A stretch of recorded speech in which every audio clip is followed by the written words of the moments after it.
Hey everyone, and welcome back to the channel. It's your buddy here, ready to break down the fishing forecast for Canada, specifically focusing on the southern region, for the week of the 24th to the 30th of November, 2025. Friends, this isn't just another week. This is that magical, turbulent time when fall finally gives way to winter, and if you play your cards right, you can land some of the biggest fish of the year. We're looking at a major pattern shift with a snowstorm sandwiched right in the middle of the week, which is going to make the fish do some very interesting things. Stick with me and I'll tell you exactly how to take advantage of it. Let's dive right into the fish that should be on your radar this week, the mighty walleye and the aggressive northern pike. These predators are strapping on the feed bag before the big freeze, and we can intercept them. First up, walleye. Right now, these guys are all business. They are leaving their autumn haunts and moving to their winter homes.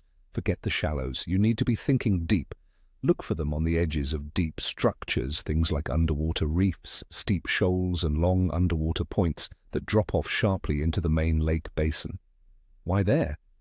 The deepest water in the lake is the warmest, sitting at around 4 degrees Celsius, and the walleye know it.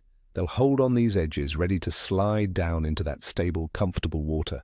For your tackle, it's time for a two-pronged attack. First, use your electronics to find schools of baitfish suspended off these deep structures. Once you find them, trolling deep-diving crankbaits right through that zone is a killer tactic. If you're marking fish right on the bottom of those steep drops, switch to a vertical approach. A heavy jig tipped with a minnow or a drop shot rig presented right on their nose is something they just can't resist in this cold water. Next, let's talk about northern pike. Friends, if you want a true monster, this is one of the best times of the year.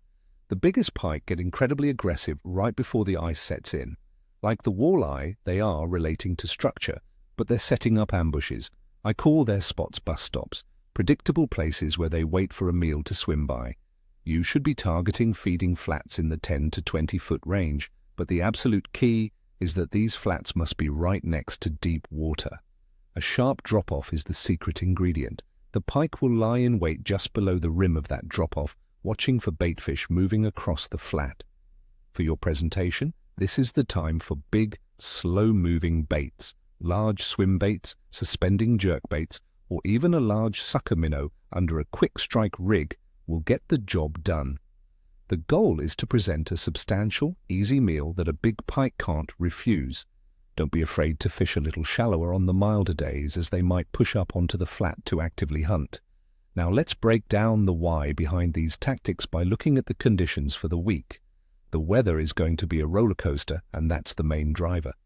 We're starting the week with a mix of rain and snow showers, then a full-blown snowstorm is predicted for the middle of the week, from Tuesday to Thursday. After that, it settles back into milder showers. This means the atmospheric pressure is going to be all over the place, dropping before the storm and then rising as it passes. That pre-storm pressure drop is often a major feeding trigger. The wind will likely be shifting, but any calm periods after the storm passes could also offer fantastic fishing windows. The water temperature is a critical factor. The surface temperatures are plummeting towards freezing. In the big deep lakes, the water column will be a uniform 4 degrees Celsius or 39 degrees Fahrenheit, which is the temperature where water is densest. This stability in the deep zones is a magnet for fish seeking refuge from the turbulent, cooling surface. This is why everything is happening on those deep water edges. And what about the moon? On the 20th of November, we had a new moon.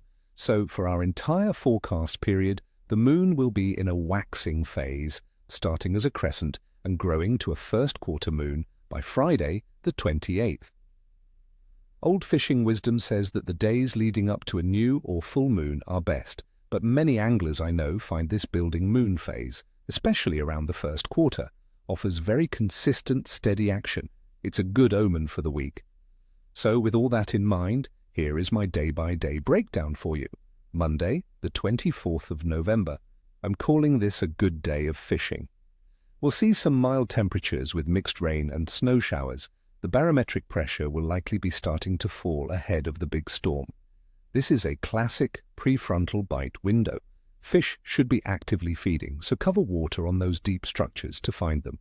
Tuesday, the 25th of November. The bite today will be good, potentially becoming excellent as the day progresses. The snowstorm is expected to begin. That initial push of weather and the dropping pressure can trigger a serious feeding frenzy. This could be the best day of the week, so if you can get out safely, do it. Wednesday, the 26th of November.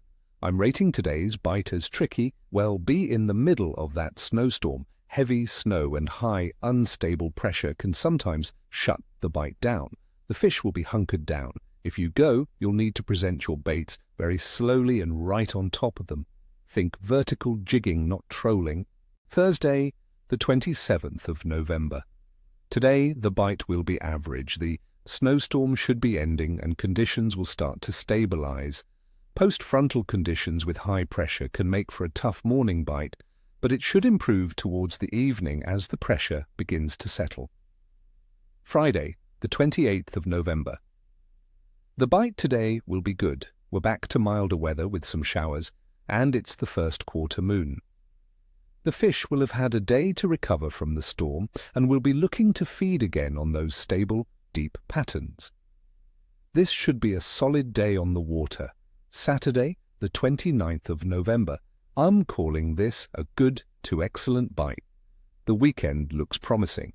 We have another day of mild, stable weather. The fish should be well adjusted and feeding predictably on those wintering spots.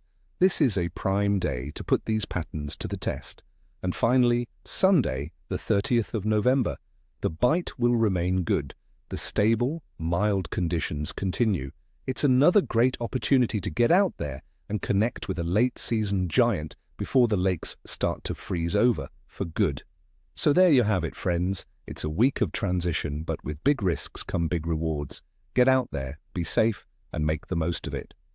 As always, thank you for watching.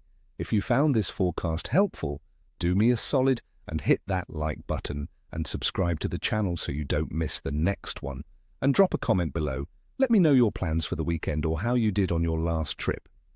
Now get out there and have a fantastic time on the water. Tight lines, and I'll catch you in the next video.